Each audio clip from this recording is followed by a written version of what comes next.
that you love me too. Put your lips next to mine, dear. Won't you kiss me once, baby? Just a kiss goodnight, maybe. You and I will fall in love. You and I will fall in love. People say that love's a game you just can't win. If there's a way, I'll find it someday, and then this moon will rush in. Put your head on my shoulder, whisper in my ear, baby, words I want to hear. Tell me that you love me too. Tell me that you love me too. Put your head on my shoulder, whisper in my ear.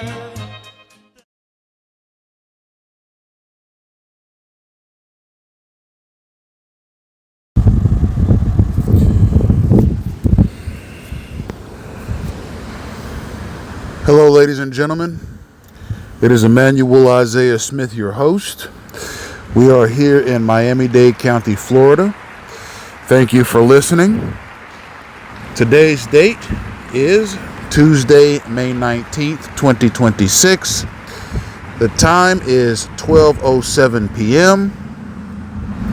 And the topic of today's lecture is the Stasi Zersetzung and Gangstalking, the obvious comparison, part B. And ladies and gentlemen, I do these lectures outdoors or in public typically, and I may have to raise or project my voice to drown out the background noise. Please adjust your sound and volume accordingly. And thank you for tuning in today. Ladies and gentlemen, we're talking about the Stasi Zersetzung program that ran in East Germany from approximately 1970 to 1990. Today's part B, we're going to focus more on the program itself as opposed to part A, where we talked about the historicity of the advent of the Zersetzung program. In part A, we talked about the division between East and West Germany and how West Germany was split into three sections, one controlled by the US, one controlled by the UK, and one controlled by France, and how the eastern part of Germany was controlled entirely by the Soviet Union. This being done to essentially erase all traces of Adolf Hitler's Nazi Germany, which had been vanquished, particularly by the Russians, towards the end of the war effort in 1945. So, ladies and gentlemen, when the Eastern German people, okay, we're talking approximately 1950s at this point, started seeing that the people in West Germany appear to have more freedoms, East Germans began fleeing and heading west, essentially fleeing the Soviets' rule in favor of the rule of the US, the UK, and France, which were capitalist nations. So I think that this exodus from East Germany to West Germany showed a stout difference in the political philosophy of communist countries of the day and capitalist countries of the day. I think capitalist countries of that time period had more to offer, particularly the citizens of Germany, in the way of personal freedoms and political freedoms, particularly the ability to participate in the political process freely. I think since the 1950s in particular, communism has evolved quite a bit. And I believe that the communist political model now is more palatable to the will of the people than the communist political model of the 1950s. I think the communist political model of the 1950s was oppressive in many respects. It did have a built-in job security mechanism that made it so that job security and the ability to obtain work were essentially guaranteed. However, in terms of personal freedoms, like freedom of speech, for example, or the ability to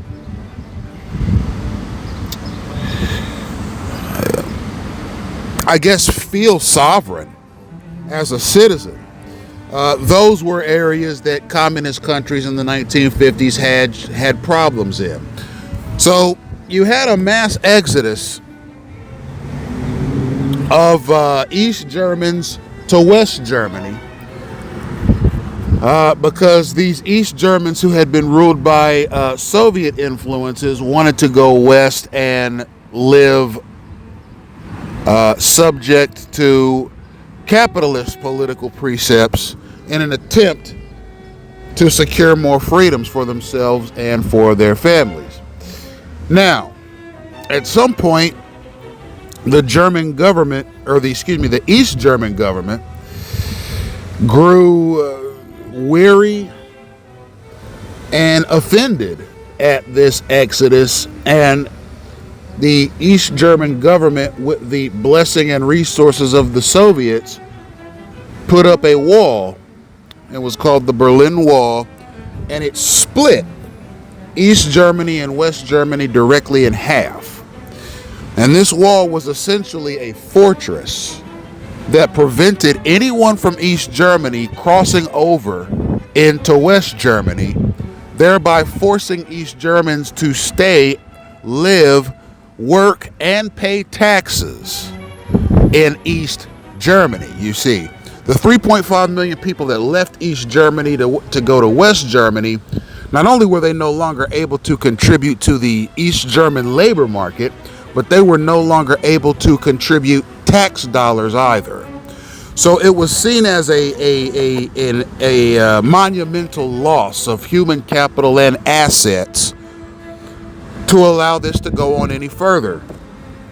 So, at the turn of the decade, the 1960s, around 1961, now you have this gigantic wall splitting the two countries and keeping the East Germans from leaving, you see. So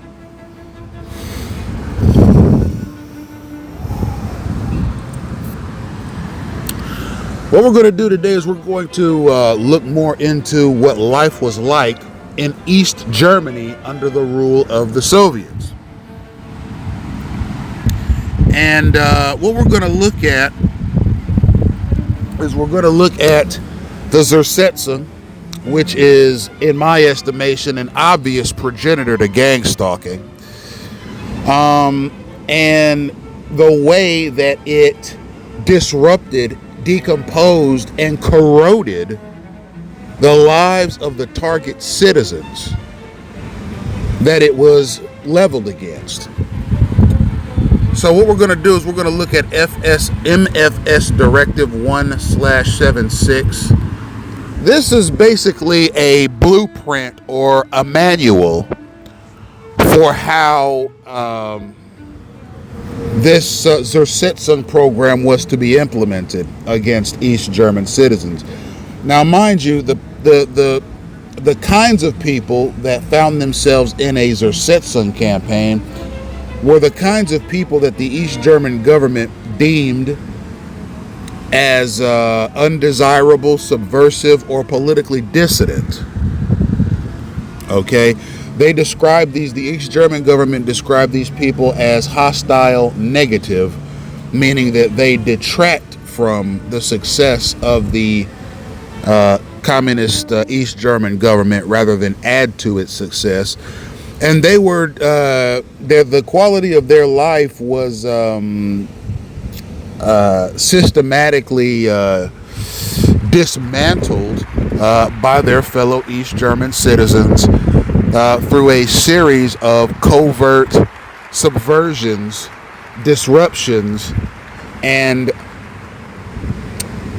essentially takedowns of the quality of that person's life. Now, mind you, the Stasi was in the background organizing the thing. However, there were hundreds of thousands of deputized civilian spies who joined in on the attack on the citizen that was in the Zersetzung campaign.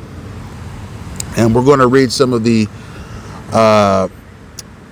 specific methods that were used to silence political dissidents, but not only silence them, destroy every aspect of their personal and professional lives. And mind you, ladies and gentlemen, you become a target in a Zersetzung campaign when plainclothes civilian spies that have been deputized by the East German government hear, see, or witness you acting or speaking in a way that is anti-government.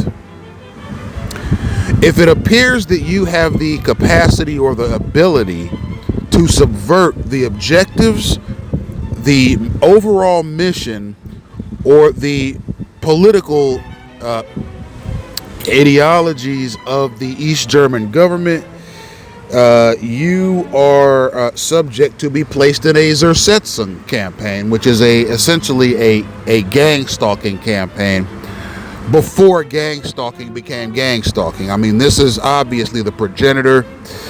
As I've said in previous lectures, ladies and gentlemen, MK Ultra, COINTELPRO, Operation Chaos, all of these programs are progenitors to gang stalking. Okay, all of these programs are referenced in gang stalking campaigns. But, ladies and gentlemen, when you're talking about a pound for pound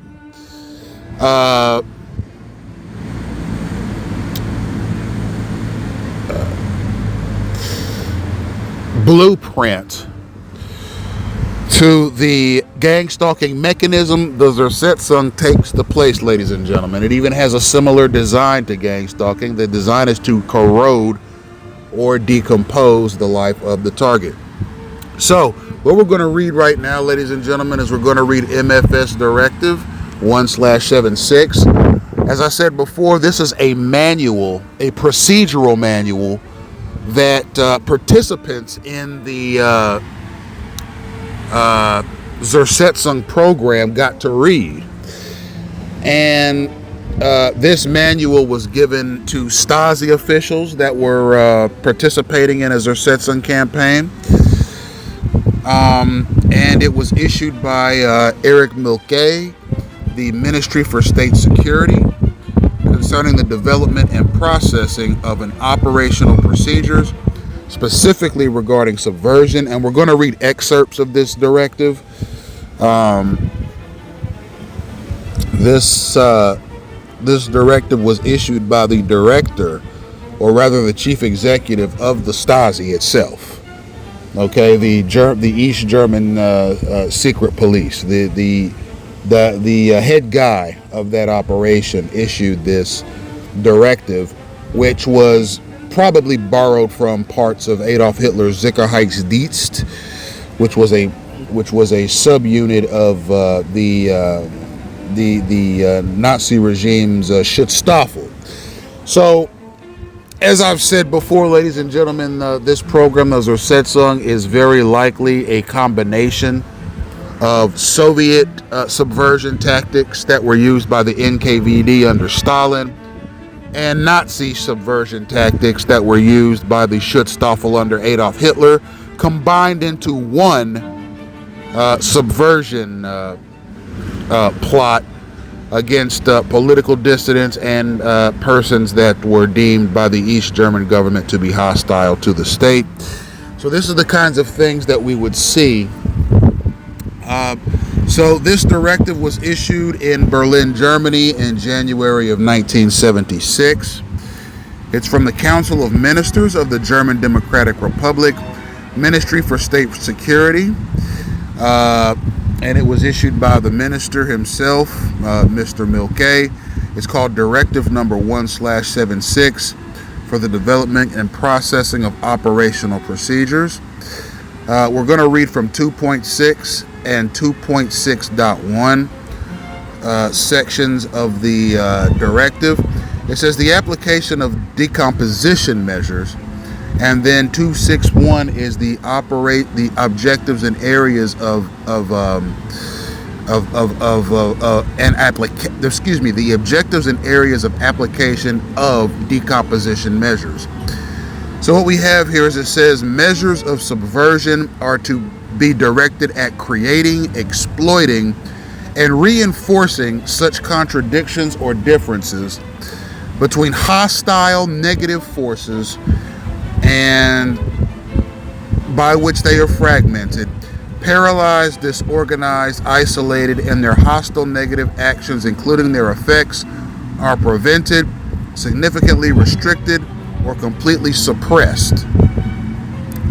Depending on the specific situation under hostile negative forces, it is necessary to influence the attitude of certain individuals with whom corresponding points of contact exist in such a way that they abandon their hostile negative positions and further positive influences become possible.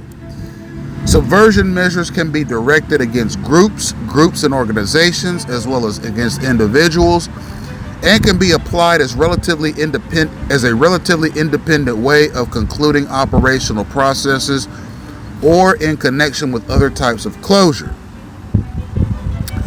The heads of the operational service units must ensure that in cases of political and operational necessity, subversive measures are applied as an integral part of the offensive handling of operational processes. So what we're seeing in that first paragraph, gentlemen and ladies, is we're seeing where it says that the measures of subversion that are used in the Zersetzung program are used to disorganize, isolate, disrepute, and fragment hostile or aggressive forces to the East German government. Okay, that's the goal of it, is to essentially render these alleged hostile negative forces useless. And not just for the sake of making these hostile negative forces useless, or these hostile negative persons or hostile negative groups useless. These procedures were aimed at remedying their hostile negative behavior into positive behavior that could be of use and a benefit to the East German state. So it was a corrective measure, but it was a corrective measure that required the demolition not only of the groups and activities of the hostile negative persons, but of the hostile negative persons themselves. And that's what this subversion was aimed at. This is the mission statement of the Zersetzung. All right, so it says decomposition measures should be applied in particular if in the course of processing operational procedures, the necessary evidence for the existence of state crime or other criminal offenses have been obtained and the respective operational procedure is not to be concluded with criminal measures for political or political operational reasons, in the interest of realizing a higher social benefit. So we'll stop there at that first bullet point. So it's basically saying all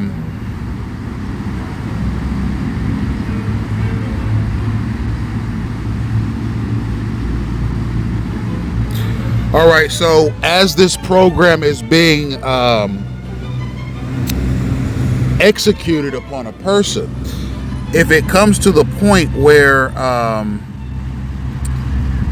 there is evidence of a crime against the state by the condemned person, okay, we'll call the people who wind up in the Zersetzung the condemned.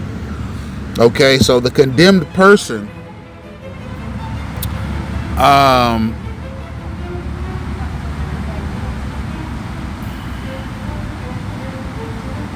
it's not to be this. Okay, so the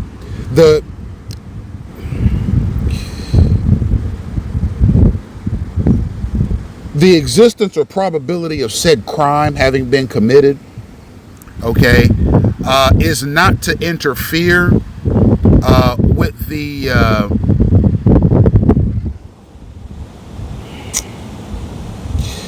the operation of the Zersetzung. Okay, what they're saying is that this program is perpetual and that it is a program that's going to run in spite of criminal proceedings that may or may not be in place during the execution of said program. It is to continue running as prescribed by the state, in the interest of society. So essentially, all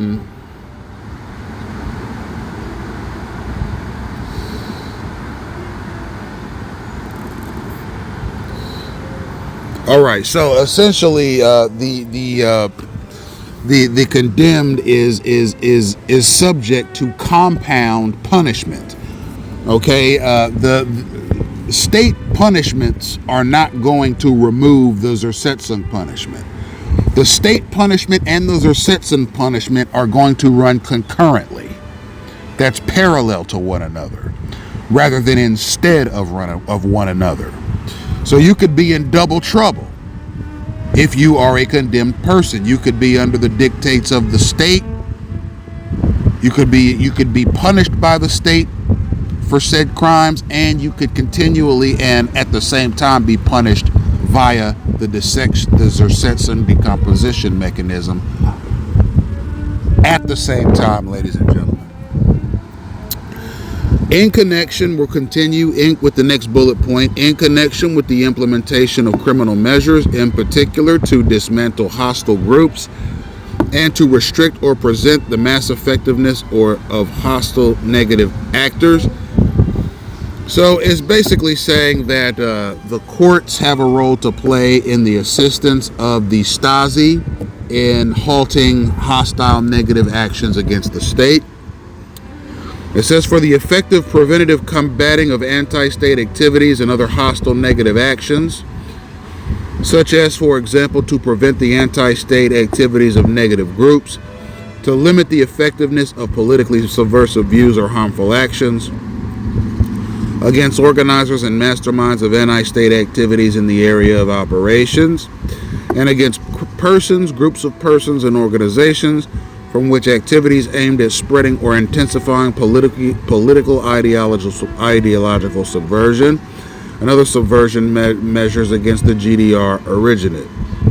So it's continuing on with the intentions of the Directive 176, basically at generally preventing hostile negative actions by persons, organizations, or groups against the German state, against the East German state. And then in 2.6.2, we see forms, means, and methods of decomposition.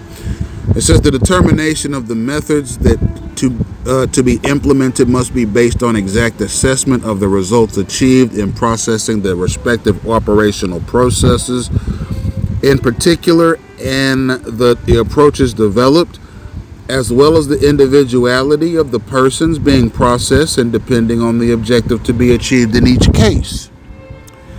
Proven forms of decomposition include, and mind you, these are some of the methods that will be used by the Stasi against the condemned: systematic discrediting of public information, public reputation, standing, and prestige, based on interconnected, true, verifiable, and discrediting information, as well as untrue, credible, irrefutable, and therefore also discrediting information. Systemic organization of professional and social failures to undermine the self-confidence of individuals. Now, ladies and gentlemen, this is a startling parallel to the auspices of clandestine gang stalking, ladies and gentlemen. We are talking here the East German government implementing programs against targeted persons in East Germany that include the discrediting of their reputation through word of mouth, slander, false information, and true information about that person.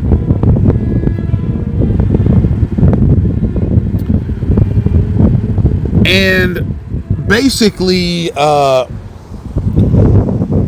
spreading around their community truths, half-truths, and lies about this person with the goal of making that person look disreputable. Okay, it's about discrediting the condemned. Okay, it's about using state resources to discredit a person. So if they attempt to form alliances or gain some sort of a traction in society or pursue some sort of upward mobility in their community, in their society, and in their occupation, it would become impossible due to the fact that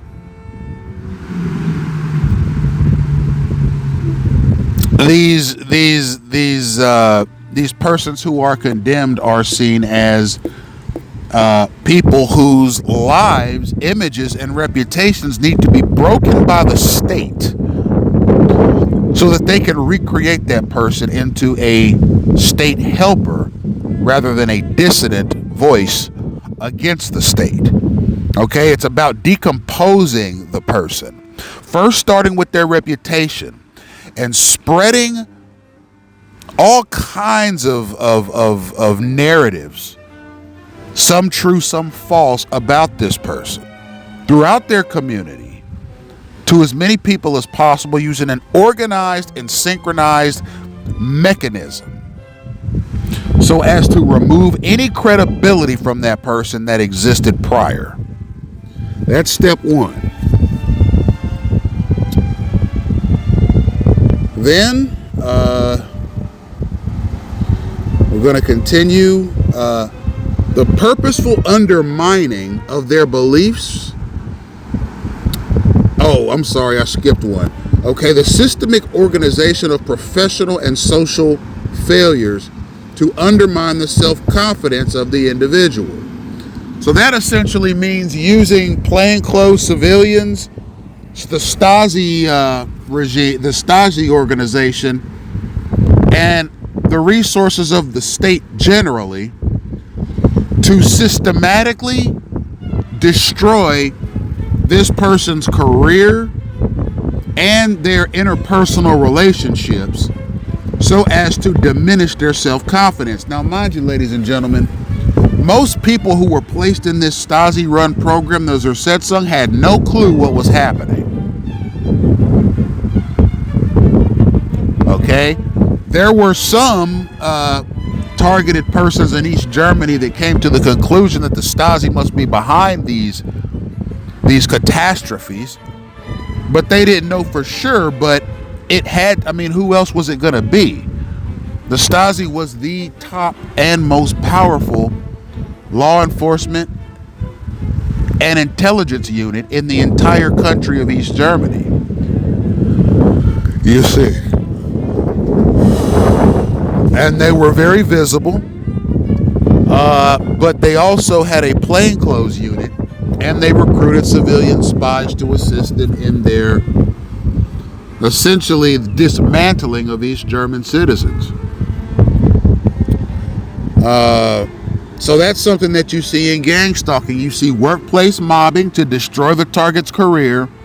You see interpersonal relationship sabotage to hurt the targeted individual's interpersonal relationships. And these catastrophes and personal cataclysms are supposed to make the targeted person think there's something wrong with him. But there's not. There's something wrong with the society you live in, and there's something wrong with the government that has power over you, because the two have colluded in such a way so as to dismantle the quality of your life and your trajectory forward. The Zersetzung had such a mechanism present. Next, we have purposeful undermining of beliefs related to certain ideals, role models, and the creation of doubts about one's personal perspective. So after a while of monitoring you, the Stasi, what they do is they got together and they sought to undermine your beliefs about certain things. So if you have personal role models, they would undermine the success of those personal role models. And also, if you had beliefs about the state, or if you had beliefs about your community, or maybe you had personal beliefs about the way certain governments were run in East Germany, they would expose you to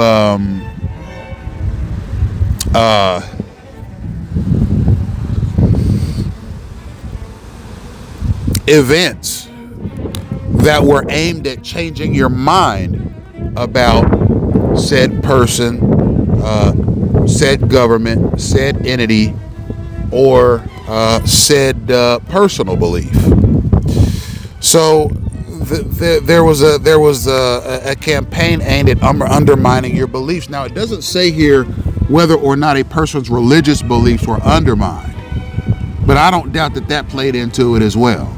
Okay, that's part of what gang stalking does. It seeks to undermine your sense of security in a higher power.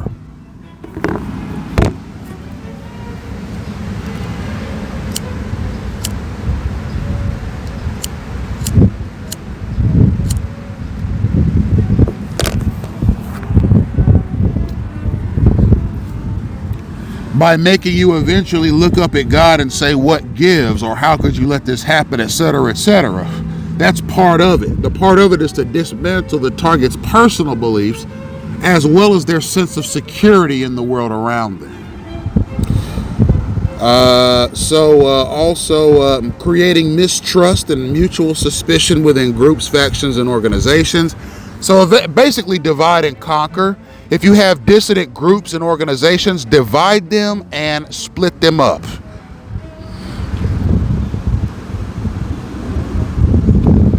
By creating mistrust between the members. Creating, exploiting, and intensifying rivalries within groups, factions, and organizations through the targeted exploitation of personal weaknesses of individual members. That's part of the divide and conquer mechanism. Essentially pitting members of an organization against one another in order to weaken the organization in its entirety. Also addressing the internal problems of groups, factions, and organizations with the aim of limiting their hostile and negative actions. Local and temporal prevention of restriction of the mutual relationships of the members of a group, grouping, or organization on the basis of applicable legal provisions through job restrictions, assignment of geographically distant workplaces, etc. Again, continuing on the division and the conquering of groups, distancing them not only personally, but distancing them from each other geographically if possible.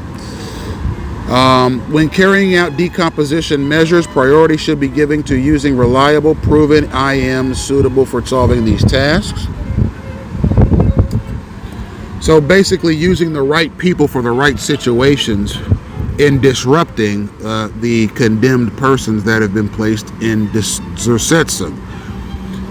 So we're going to continue on. Proven means and methods of decomposition include the recruitment or deployment of informants, disguised as couriers of headquarters, confidants of the leaders, superiors, representatives of competent authorities from the operational area, and other liaisons.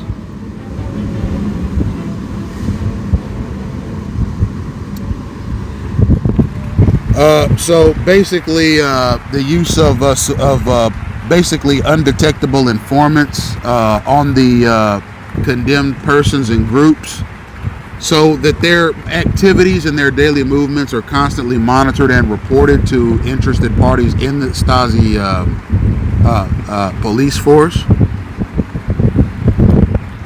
The use of anonymous or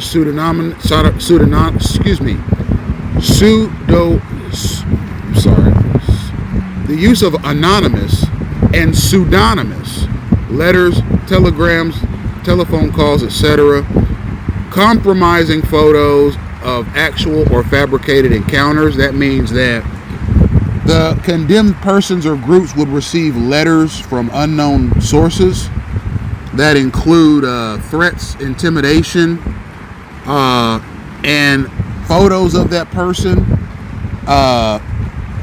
some of which were photoshopped to look as if they were doing something or committing an act that they did not commit.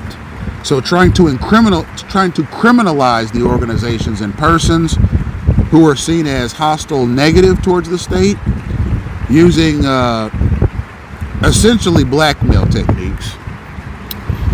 The targeted dissemination of rumors about specific individuals within a group, organization, or group. So the dissemination of rumors. So basically the word of mouth mechanism, the word around town mechanism.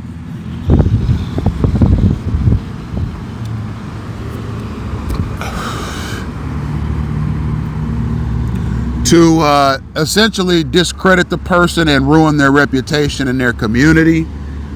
Targeted indiscretions or the feigning of a deconstruction of countermeasures by the Ministry for State Security.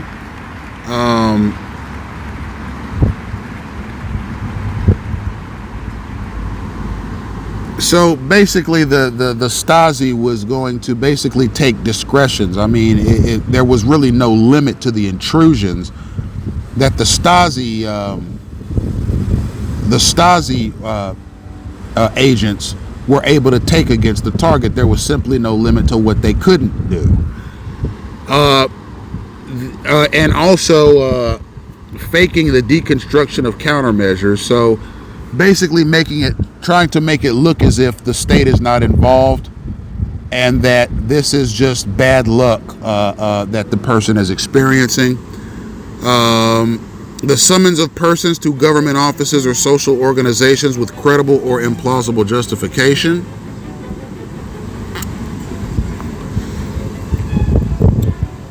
So basically, constantly summoning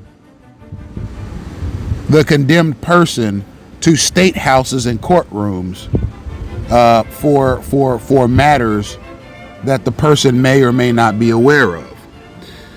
These means and methods must be applied, expanded, and further developed creatively and in a differentiated manner according to the specific conditions of the respective operational processes. 2.63, the procedure for developing and implementing decomposition measures. The prerequisite and basis for developing effective countermeasures is a thorough analysis of the operational processes, in particular to identify suitable points of contact such as existing contradictions, differences, or compromising materials. Based on the results of the analysis, the exact objective of the decomposition must be defined. In accordance with the defined objective, through preparation and planning of the subversion, measures must be carried out. When necessary, the informants assigned or to be assigned to handle the respective operational procedure must be involved in the preparation while maintaining secrecy.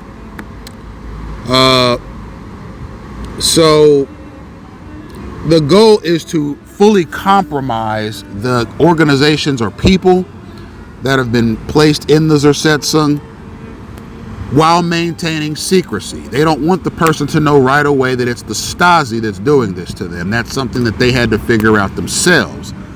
But as I said, the Stasis were so visible and oppressive mechanism in East Germany that, I mean, anybody experiencing such a day-to-day decomposition of their lives and the lives of their loved ones had to reasonably come to the conclusion that it was something that was directed by the Stasi. Plans for carrying out subversion measures require confirmation by the heads of respective main and independent departments or district main administrations. That means that basically all the implementations of this decomposition needed approval from the heads of the Stasi, probably via vote and signature. Plans for implementing decomposition measures against organizations, groups, factions, or individuals in the area of operations. Individuals in significant central social positions or with international or mass influence, as well as other politically and operationally significant cases. They must be submitted to me or my respective deputy for confirmation. So the head of the Stasi is basically sending this out to his Stasi agents, saying that if it comes to his attention, or rather if it comes to their attention that there are people who are hostile against the state, or if there are organizations that are hostile against the state, and when I say hostile against the state, I mean they are politically dissident, or they speak out against the state or its operations, that this must be submitted to the head of the Stasi for review. And the head of the Stasi would personally recommend legal measures against that organization or person, up to and including placement in a Zersetzung. And if they got placed in a Zersetzung, there were plainclothes civilians, spies, and plainclothes Stasi agents that were on standby to begin the decomposition of the organization or people. The implementation of the decomposition must be standardized and strictly controlled. This includes the continuous unofficial monitoring of their results and impact. The results must be properly documented. Further political and operational control measures must be defined and implemented in accordance with political and operational necessity. So essentially, this program had oversight. The head of the Stasi himself, Erich Milke, had to approve the measures that would be taken against the person or group, and he had to sign off on it. He or his deputy, depending on the severity of the matter. And this program was not to be implemented without his approval. So that means that there were deputized civilian spies and plainclothes Stasi agents who already knew what the protocols were for the decomposition of the group or the people that were placed in the Zersetzung. They just needed prior approval from the head of the Stasi to begin the operation. Okay, I imagine gang stalking has a similar situation where if a person is to be systematically disrupted in this program, they need proper oversight from whatever government auxiliary or military auxiliary is behind gang stalking in order to perpetrate gang stalking against the United States citizen. It's a similar mechanism. There needs to be oversight, there needs to be approval, and there needs to be a direct and obvious hierarchy that is consulted first before the Zersetzung is put into place, before the gang stalking mechanism is put into place.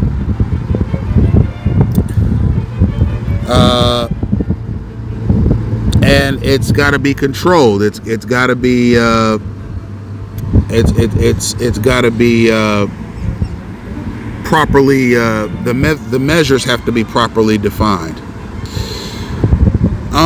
So what I'm going to do now is I'm going to read a compilation of AI generated talking points on the Zersetzung. These documents these talking points are pulled from a Dutch university and ResearchGate. The target group is individuals labeled as hostile, negative, or increasingly in the late 1970s and 80s a concentrated negative hostile, targeting their beliefs and psychological stability. It was used extensively throughout the 1970s and 80s, relying heavily on inofficial Mitarbeiter, or IM, or unofficial collaborators. They're basically people who are participating in the Zersetzung off the books and off the record, without revealing the Stasi's involvement in the decomposition of the person's life. The Zersetzung was preferred because it was less likely to draw international scrutiny than arrests, and it allowed the GDR regime to appear outwardly compliant with the Helsinki Accords while brutally repressing dissent internally.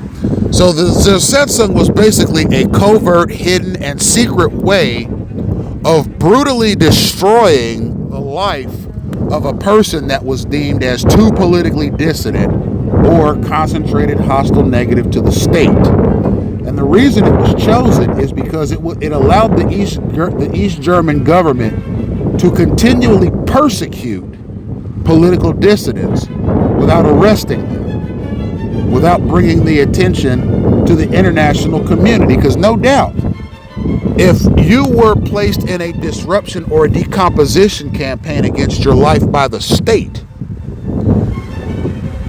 and it were documented, immediately the West German governments, run by the US, the UK, and France, and the international governments who were basically adherents to the Helsinki Accords, which is essentially a human rights agreement that was brought into being in previous years. You could bypass those regulations and torment a person secretly, and that was the point. Also, we have the systematic discrediting, spreading rumors and lies, often combined with true information to destroy reputations, psychological manipulations, covert intrusions into homes, often called gaslighting. And what they would do in situations like this is the Stasi or plainclothes civilian spies would enter into a targeted person's home without their knowledge and rearrange their furniture. They'd rearrange their clocks, and they would essentially rearrange their decorations in the home to show the person that their tormentors had access not only to their occupational lives and their outdoor and their lives outside the home, but they had access to destabilize their home life as well. And I've experienced that myself personally. I know what gaslighting is. I've had things in my living room rearranged by stalkers, particularly when I lived in the Dayton, Ohio area. I know what it's like to have my mailbox vandalized by stalkers. I know what it's like to have the inside of my townhouse vandalized by stalkers. I know what it's like to have the inside and outside of my vehicle vandalized by stalkers. All of that stuff is called gaslighting. When the target is not around, you enter their vehicle, you enter their home, you rearrange stuff, you destroy stuff, all to give the targeted person a sense of a decreased sense of security in their own home. And these types of things were done by the Zersetzung before they were done by gangstalkers, several years before they were done by gangstalkers.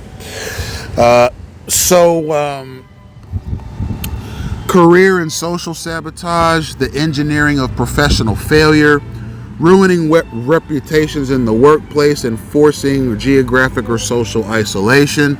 That's the equivalent to workplace mobbing, which is a gang stalking tactic where a person is discredited at work, where they're undermined at work, where they're destabilized at work, with their co-workers having been used as the destabilizers. Furthermore, the goal is to isolate the targeted person from their peers, isolate them from their supervisors, and also isolate them from anything that resembles success in the workplace. Also isolating them geographically. So there were a lot of relocations that happened in East Germany during these times for people who were placed in Zersetzung programs.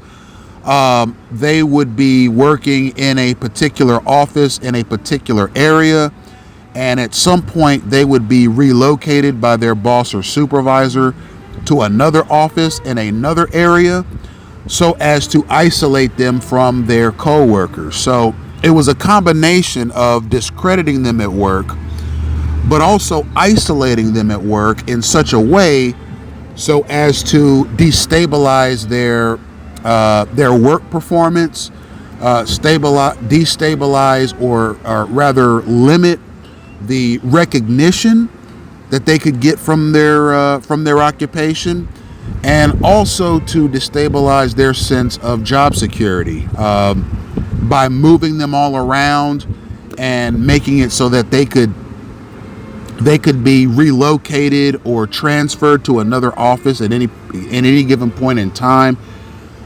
It basically prevents them from gaining their footing in an occupational setting or in a workplace setting or in a corporate setting, because they're constantly being moved around from office to office, from place to place, from city to city, and that's going to undermine their sense of job security. It's going to undermine their sense of progression in their jobs, and that is the core the core purpose of the career and social sabotage mechanism in the Zersetzung. Also, you had the abuse of personal information, utilizing data from official files and surveillance to manipulate personal, family, or romantic relationships. This in the gang stalking mechanism is called relationship sabotage. It's where the targeted person is routinely isolated from their loved ones, including their spouses and their children if possible, creating divisions among them and their family, creating divisions among them and their friends, essentially working to isolate the person as thoroughly as possible in their personal lives, aside from their professional lives, so as to remove the sense of people supporting you, or people having your interest at heart, or having your best interest at heart. That's part of what this was aimed at. It was aimed at essentially abusing a person's personal relationships in addition to their work relationships, using their co-workers as the dividers in the workplace, and using their family members and friends as dividers in their personal lives. And what basically has to happen with that is the community, particularly those who are deputized civilian spies or deputized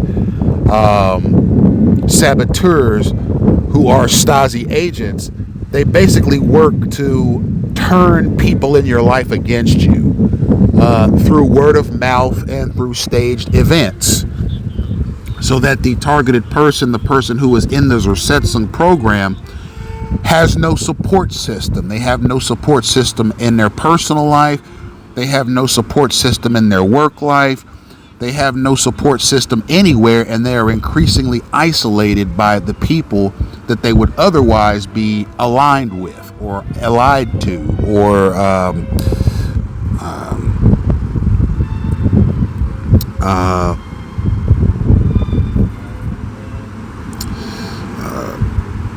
basically comrades. It removes all camaraderie from your workplace life and from your personal life with the people that you are close to in those respective areas.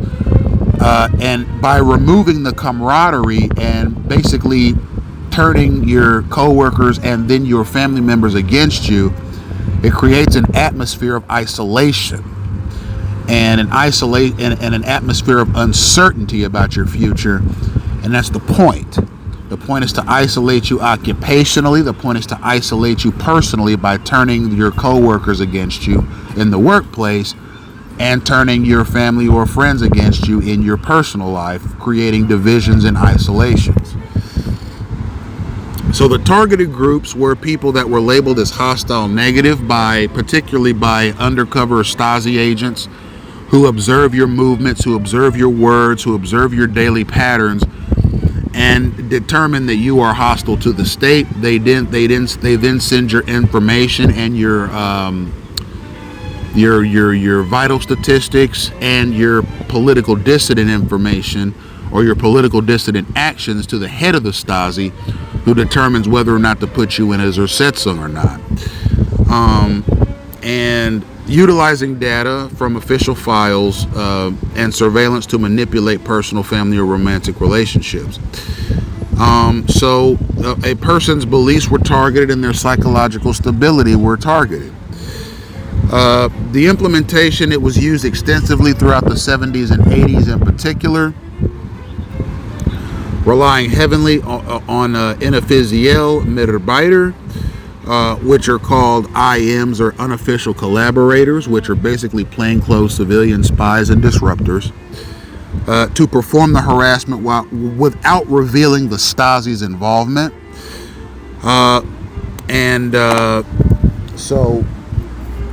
So we see that as well. So that's going to be the Directive 1/76, to summarize its aims and its objectives. It's very much gangstalking's aims and objectives are very much a carbon copy of this. The targeted person experiences workplace harassment in a synchronized and derived workplace harassment, workplace sabotage, as well as synchronized and derived personal sabotage and harassment and disruption. It's a very similar program to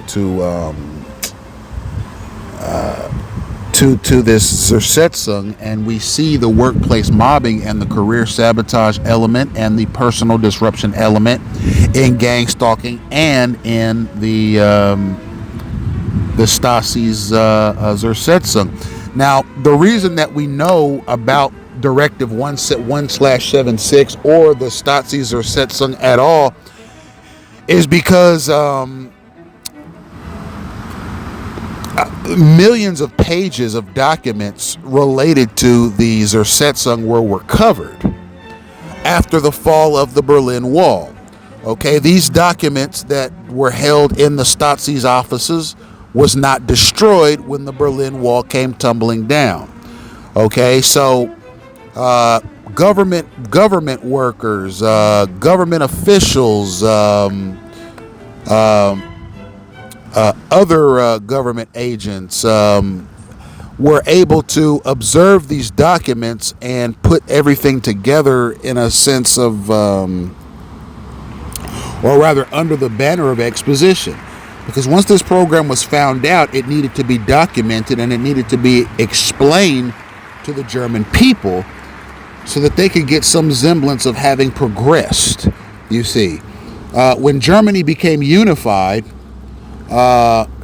particularly in 1990, and the East and West German state was combined into just one holistic Germany. These types of disruption programs were halted in the interest of the sovereignty of the citizens of the unified German state. And it was also, these documents were kept, they were collected, and they were observed by this newly unified German government so that it would have some idea of what not to do to the German people with respect to political dissidents. When the Berlin Wall was destroyed and Germany was unified into a single entity, it became more like the U.S., Great Britain, France, democratic governments, capitalist governments, you see. And it remains so to the present day.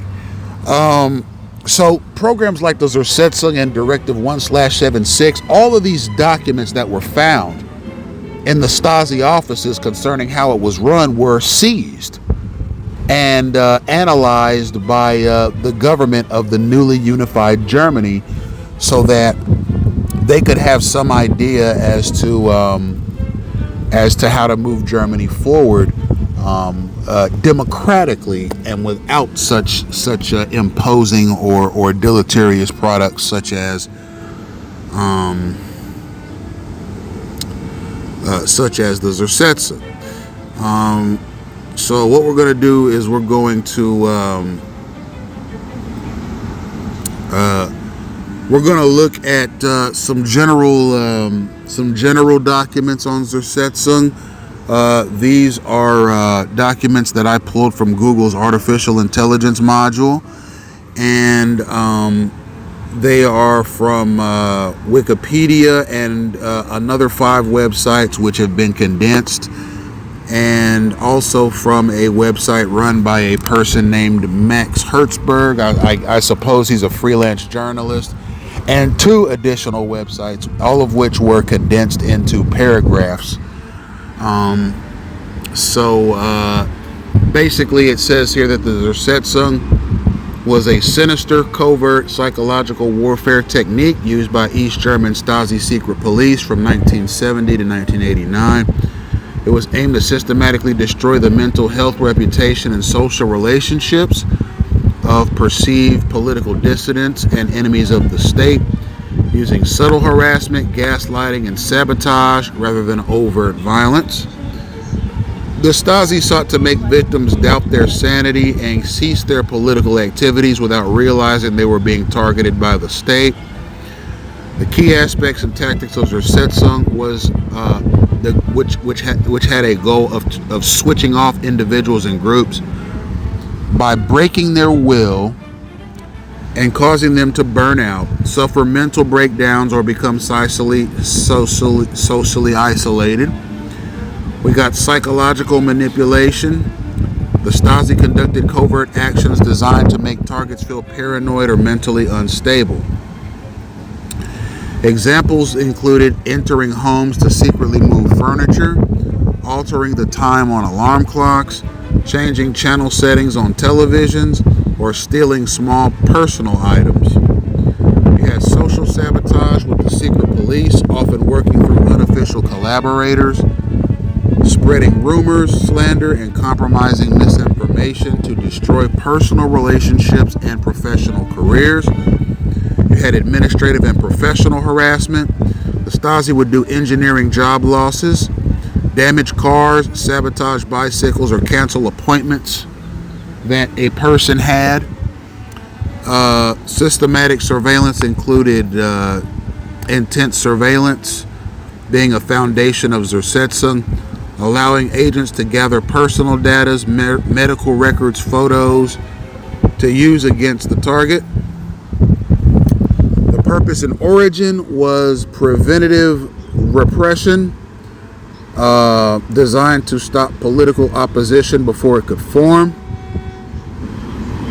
Plausible deniability, by avoiding direct, violent physical attacks The East German regime could plausibly deny the harassment, avoiding the negative international image associated with imprisonment, the decomposition of personalities. The Stasi's operative psychology aimed to destroy the target's self-confidence and trust in their environment. This method led to devastating consequences, including chronic mental health issues and suicide among the victims. So, I mean, in many respects, it was state-sanctioned murder. It was state-sanctioned disruption, but it was also state-sanctioned murder. Because if you cause another person to kill themselves with your actions, that's state-sanctioned murder.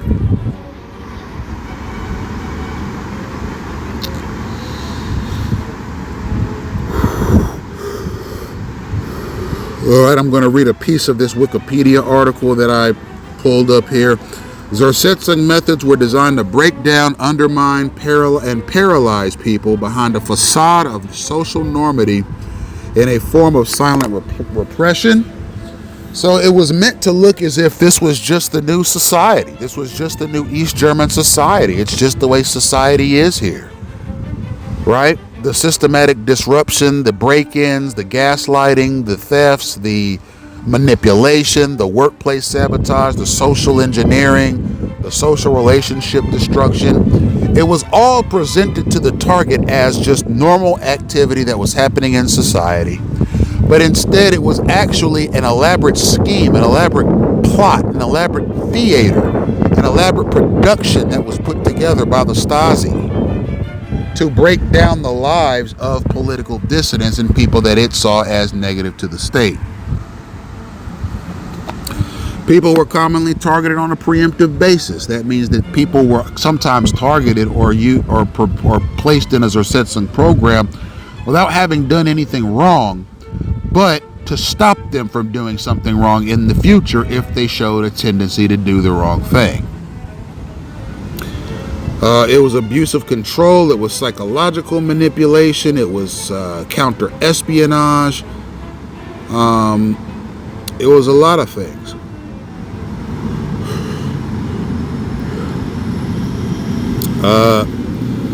The Ministerium für Staatssicherheit, also the Ministry of State Security, or the Stasi, was the intelligence service and secret police of East Germany. They oversaw the Zersetzung and its disruption mechanisms. And what we're going to do here is we're going to read a first person account, or rather a first-hand account of a person who was placed in the Stasi's Zersetzung. This person sought damages in the form of a lawsuit from the state. It says here, this is a Guardian newspaper article. The Guardian is a British newspaper article. Let's see.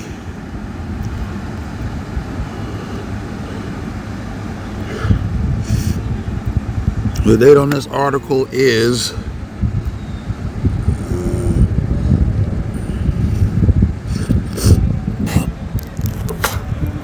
2008. It says, I've been shafted twice.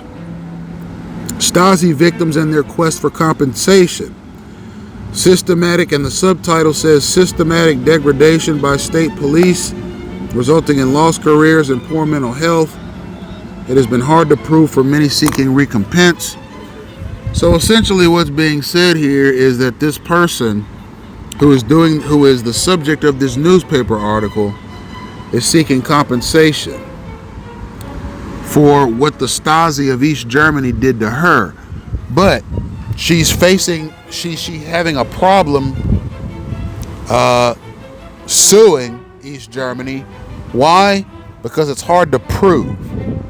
You see, systematic torture, systematic degradation, systematic job disruption, gaslighting, the spreading of false rumors systematically, all of these things are tough to prove. in the grand scheme of things. They're tough to prove because it's tough to prove, for one, that the Stasi was behind it.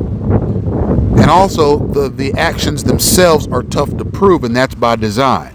Stasi actions like gang stalking, okay, the Zersetzung like gang stalking is implemented in a way that makes it tough to prove that any wrongs are being committed by the state or by your fellow citizens. And this article is 3 pages. We'll start with the first page. After the building of the Berlin Wall, 3 men in gray trench coats interrupted a German lesson at a secondary school in Malau on the southern outskirts of the East German capital. One of them pointing the finger at a 14-year-old girl, Regina Hermann, and beckoned her to leave the classroom. The men informed Hermann that the ruling Socialist Party considered her father an enemy of the state, a capitalist exploiter, because he ran a business, a hairdressing salon. In the old system, they could have said bourgeois offsprings like her could have counted on a university education. No more. She would not be allowed to continue attending a school in the socialist one-party state and could bury her dreams of becoming a doctor right here and now.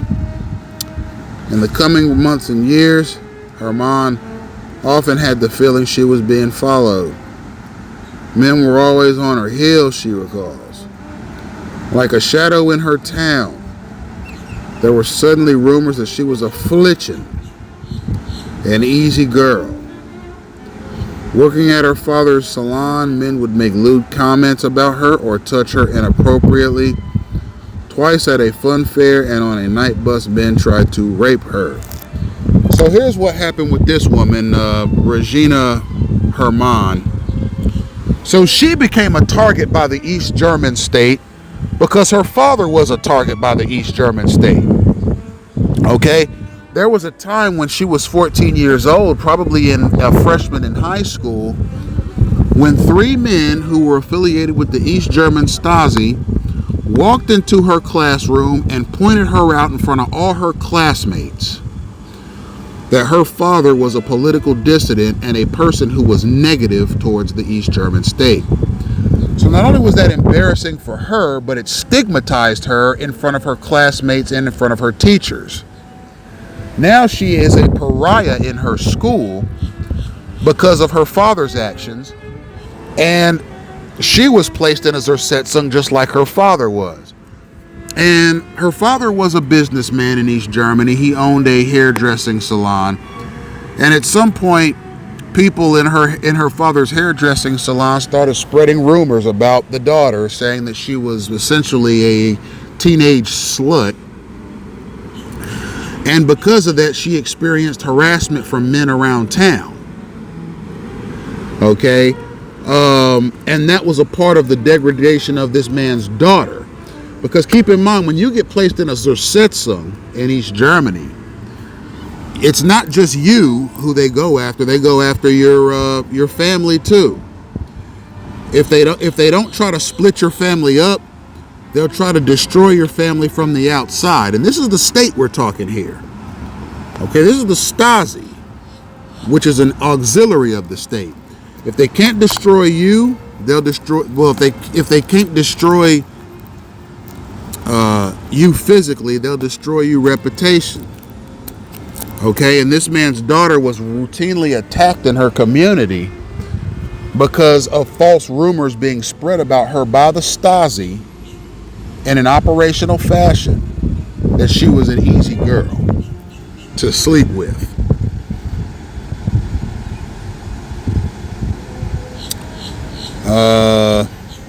So we'll go to the next page. So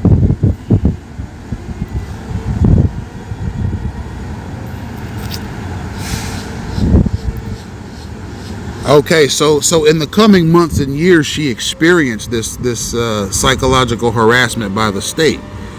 In the coming months and years, so it was multi-year long.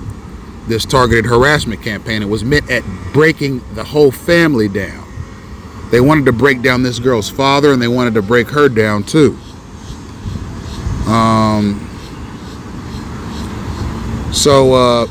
Herman, this woman Herman, is one of thousands of victims of the GDR's regime who have until now been denied access to support schemes because many officials in a reunified Germany are still ignorant of the covert techniques that the socialist state employed to intimidate and subjugate its citizens. Article 17 of the treaty that sealed the reunification of East and West Germany promised that victims of politically motivated measures would be entitled to appropriate compensation.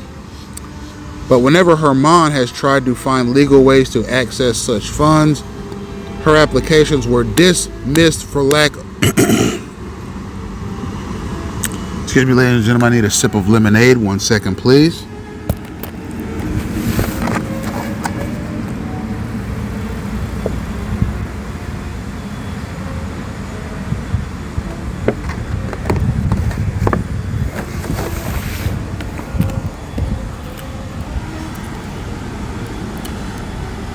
So, there was a treaty, Article 17 of a treaty, that sealed the reunification of East and West Germany. And this article promised people whose lives were harmed by the East German state under Soviet rule compensation. But her requests for compensation were denied because of lack of clear evidence. So essentially, she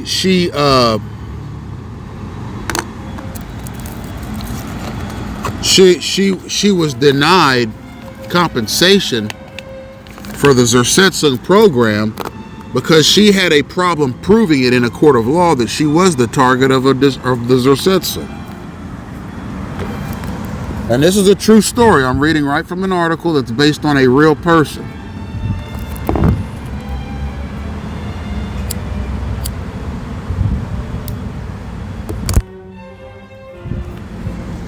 Furthermore, ladies and gentlemen, I think it's an absolute shame that this program was run on women. Okay? These type of programs are extremely disgusting. These covert harassment programs, they're disgusting. They're harmful. They're violent. They're repressive. They're a lot of things. And apparently women find themselves in them too. I'm not sure, ladies and gentlemen, that a woman is physiologically as capable as a man is to withstand that kind of abuse over a sustained period of time. Given the physical and psychological differences that do exist between male and female, I think it's particularly disgusting and cowardly of the East German government to put women in such a program. It boggles the mind. Okay, I mean,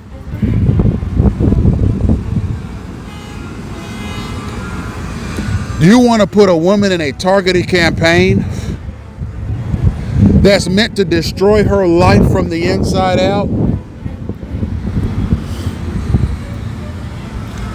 Because of something her father did?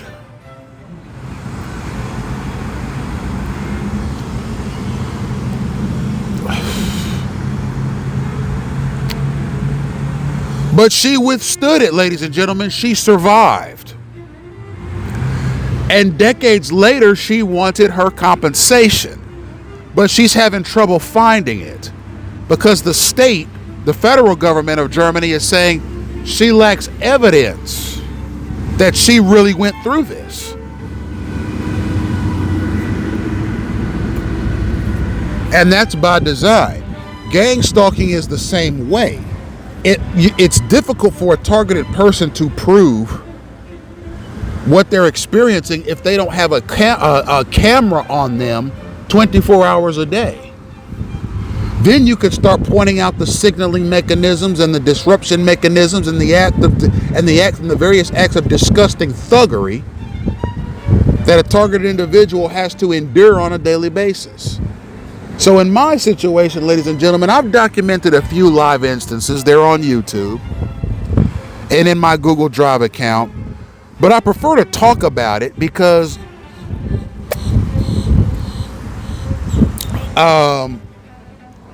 visuals are important. It's important to visualize this stuff. It's important to visualize the useful idiot gang stalkers who are directed by the state to pester people, harm, disrupt, and spread germs to people, and then scurry off like animals in the night. Okay? But it's also important to bring understanding to these matters to the global community. I mean, when I speak about these matters, I'm not just speaking to the American people, I'm speaking to the global community. I want the whole world to know about this program, this product, because it violates international human rights laws. It doesn't just violate my civil rights as a citizen. It doesn't just violate constitutional rights. It doesn't just violate state rights. It violates international human rights. So I think the international community, including the United Nations, should be made aware. And I tailor my project to an international audience. And mind you, ladies and gentlemen, if you speak a different language as your first language, and you want to listen to these broadcasts in your native language, you can download them from YouTube with a subscription, or you can record the video on a recorder, and then you could take the MP4 file and you could run it through a translator, and you could get a translated copy of these broadcasts in your native language. Okay? I hope this program, Gangstalking, which is derivative of the Zersetzung, is not operating in foreign countries. I hope it isn't. But if it is, then people around the world have a right to know about it, so they can talk to their elected officials about it, so they can express their discontentment with it, and so that international human rights laws can be observed and followed concerning the traitorous mechanisms in this program. This program is traitorous. Gangstalking is traitorous. Okay? It's traitorous for the state to implement it. It's traitorous for government auxiliaries to orchestrate it. It's traitorous for U.S. citizens to participate in it. It's traitorous, it's hostile, it's violent, and it is disgusting. So, we're going to continue on with the article. Herman is one of thousands of victims of the GDR's regime who have until now been denied access to support schemes because many officials in a reunified Germany are still ignorant of the covert techniques the socialist state employed to intimidate and subjugate its citizens. So you hear the East German regime referred to as socialist. It was socialist communist. I mean, socialism and communism are not the same thing, but Germany was socialist communist. It was communist with social underpinnings. It was communist with socialist underpinnings. And what it's saying here is that German governmental officials are still not very well educated on the Stasi or the Zersetzung, so they don't have a lot of information to pull from when women like Regina Herman come forward and say, "Hey, I was a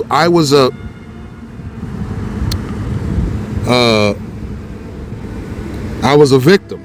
I was a victim of Zersetzung, and I want compensation." The federal government of Germany, particularly at the time of this article being printed, did not have a lot of information about Zersetzung.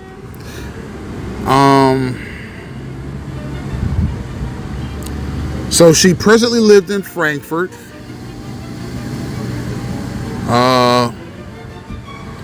One official said that she should move back east to East Germany because the program was run in East Germany and they would be more sympathetic to her cause. She was trying to get compensation in West Germany for crimes against her sovereignty by the East German Stasi, its Zersetzung program, and the government of West Germany is saying, or rather, the federal government, the federal auxiliaries of West Germany are telling her, go to East Germany and file your complaint there. They may be able to do more for you because they have more information on the Stasi Zersetzung than West Germany has. So at the time of this article, this woman is 72 years of age. No doubt still plagued by the horrors that she has been put through. Okay, from 1970 to 1990, probably still suffering physiologically from the horrors that she went through. And she worked as a receptionist at the time of this program, which is a disgrace that a person who was a target in a Zersetzung program and had to endure that at the age of 72 is still working. She should be allowed to retire at this point, not just from a Social Security standpoint, but she should be getting monthly checks from the government because of what she went through. This woman should not still be working at 72, but she has to work as a receptionist at 72 years old, and she's only making 1,073 euros a month. That's the equivalent to 923 British pounds per month, which is the equivalent in the US to about $1,500 a month. Okay, so she lives on meager earnings at 72 years old, having been put through that hell from the time she was a child to her middle-aged years. Okay? Through her middle-aged years, past her middle-aged years. Okay, she was a target into her 60s. And now she's getting by check to check, and she can't get her compensation for having been put through that by the East German government.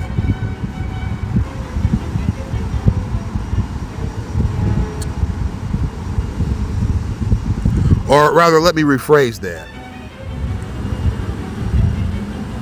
Okay, so her $1,500 a month. I'm sorry, I misread that.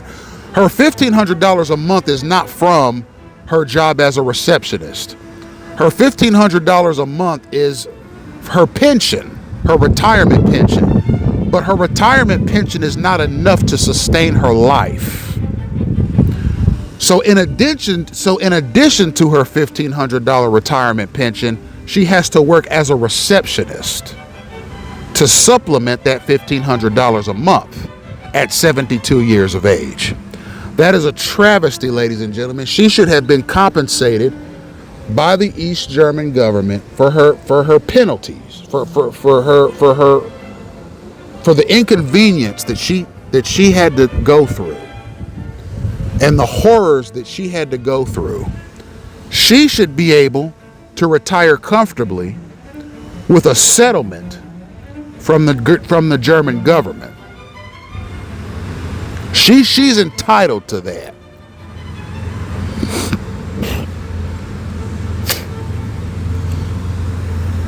But she's having problems getting it from the West German government officials. They're telling her to move to East Germany, but at that point she'd have to quit her job, and with a meager $1,500 a month, move from West Germany to East Germany, start her life over again at the age of 72, find a new residence, make payment arrangements, find a new job, and then go to the government officials in East Germany with her claim for compensation. You see, so it puts her in a bad spot, and she makes meager earnings, and she has to work a job at the age of 72 just so she can afford to get by day to day. Okay, especially, and this is horrible, especially given the horrible life that she's had since the age of 14.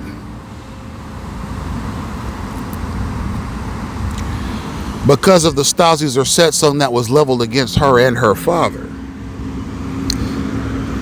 So it says it was only after the fall of the Berlin Wall in 1989 that Regina Hermann found in the Stasi archives documents in which the German Democratic Republic's secret police instructed 5 unofficial collaborators to target her in bars and nightclubs. It is well known, the file said, that Hermann likes to dance and is happy for her dance partners to invite her to the bar afterwards. So this woman found official documents that mentioned her specifically. Okay, documents that were kept by the Zersetzung, or by the Stasi. And these documents should be able to serve as evidence that she was targeted. But she's under pressure from the West German government officials to move to East Germany so that she could present these documents to the East German governments, who they say will be more sympathetic to her. So in my estimation, this is a step in the right direction for her. She found Stasi documents that mentioned her specifically and said that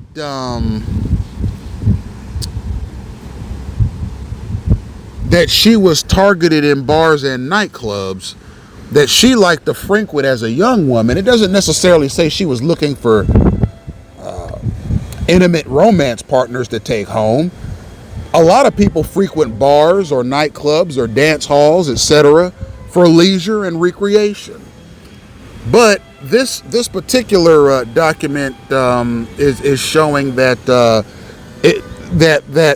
certain IMs or plainclothes agents were instructed to target her in these dance and nightclubs as if she were, some sort of a nighttime dance hall floozy,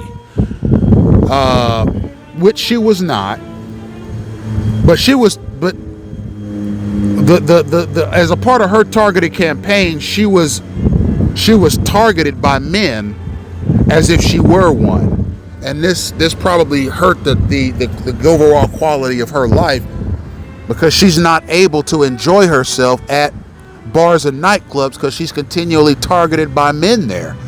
There were documents that she found that talked about the Stasi's role in that. So at least she has some evidence, despite the West German officials saying that she didn't have much evidence to her claim that she was a target in the Zersetzung. The article continues, as Germany gears up to celebrate 30 years since the end of the Iron Curtain this Saturday. So, I'm sorry, this article was written in 2020. I'm sorry, I said 2008 earlier. This article was written in 2020. So it's basic. So this woman was targeted since the 1950s.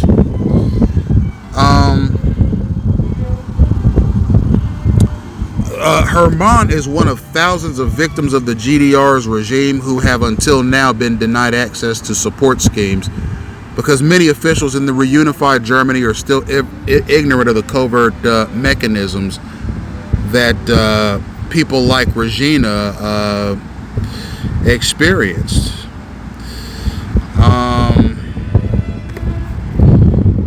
So we're going to read some more.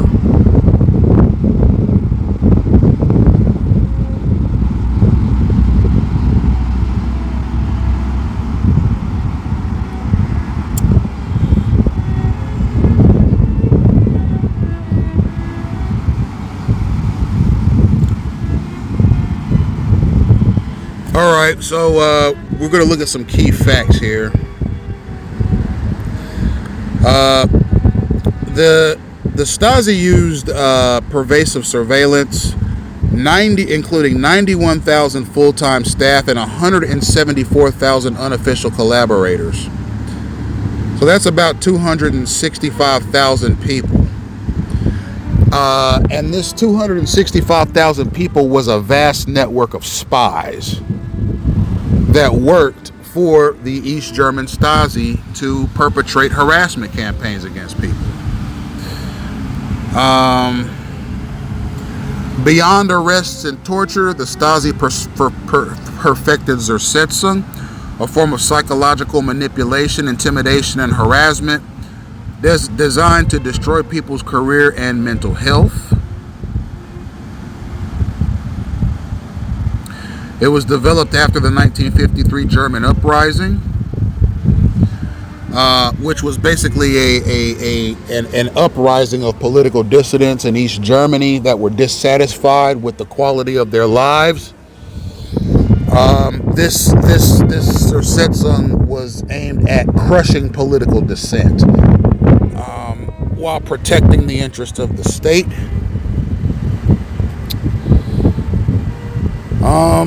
Let's see. It was aimed at silently repressing people without the spectacle of arrests or executions.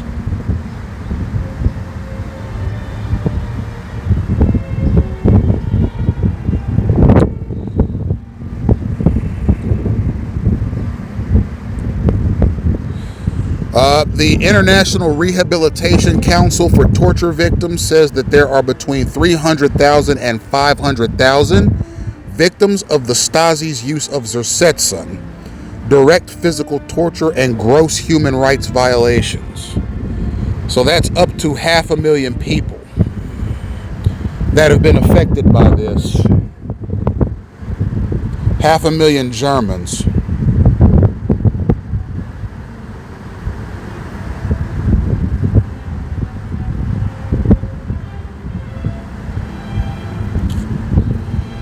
All right, give me 1 second, please.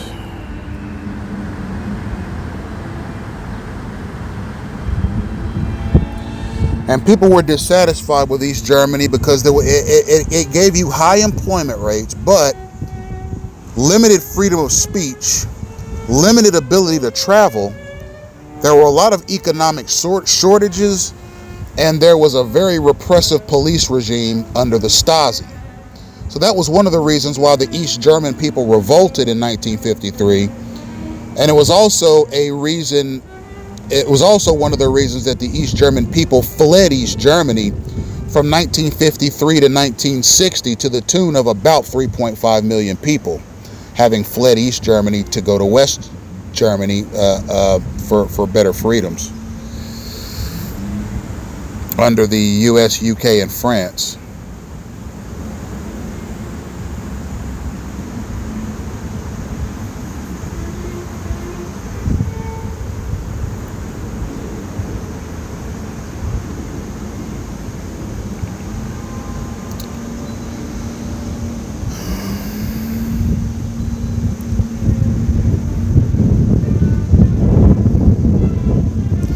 All right, ladies and gentlemen, so what we're going to do is we're going to let that be part B.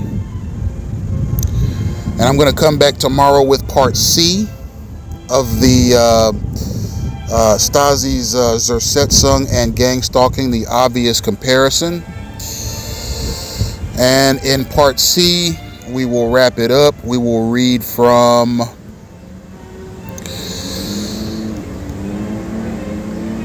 a BBC newspaper article that was published May 25th, 1999. The BBC is the British Broadcasting Corporation, and it is a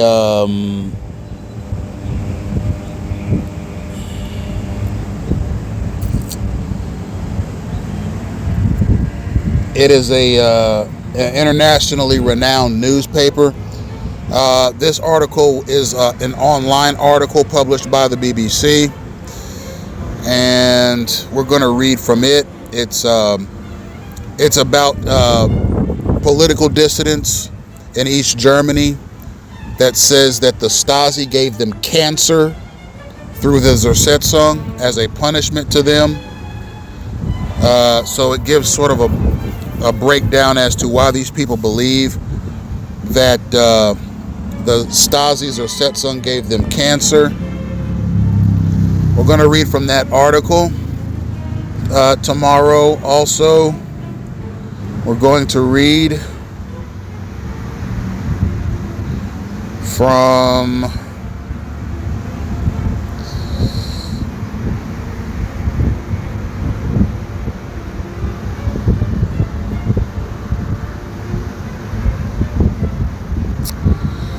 just give me 1 second. We're going to read from the American Psychological Association. This is a 2018 article that was published by Andreas Merker of the University of Zurich and Susan Guski-Leinwand from the University of Applied Sciences in Dortmund.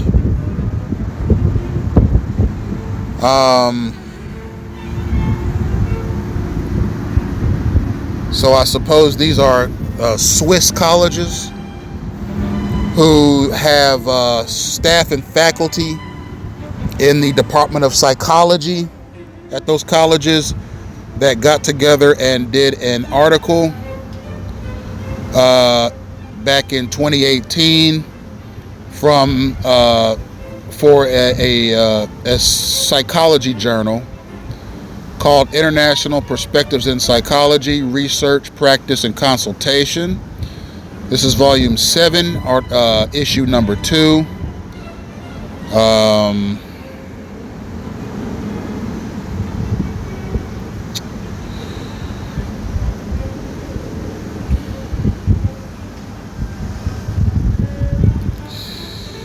And we're going to read some of the context from that American Psychological Association article. Let's see. We're also going to read from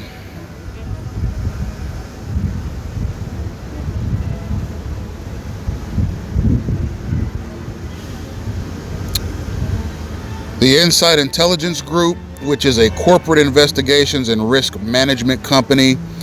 This group, the Insight Intelligence Group, I believe it's based in New Zealand, and I'm sorry, it's based in Australia, and it is basically a company that writes textbooks for college students on corporate investigations and risk management. And these textbooks are the work of Professor Clive Smallman, who also has studied the Zersetzung in some length. Clive Smallman is the Professor of Management and the Dean of the University of Western Sydney's Business School. And he writes articles on behalf of this company, the Insight Intelligence Group. And he has collaborators that write alongside him. And he contributed to a blog on the Zersetzung. We're going to read that blog as well. So we're going to read from the Insight Intelligence Group. We're going to read from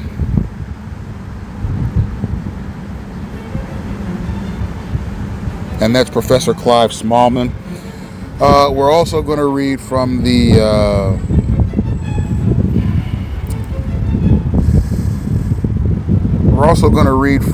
American Psychological Association. And then finally, we're going to read from the BBC article. And we're going to put these articles into perspective, and that will close the Stasi Zersetzung lecture. So I will see you tomorrow, ladies and gentlemen. Have a great day.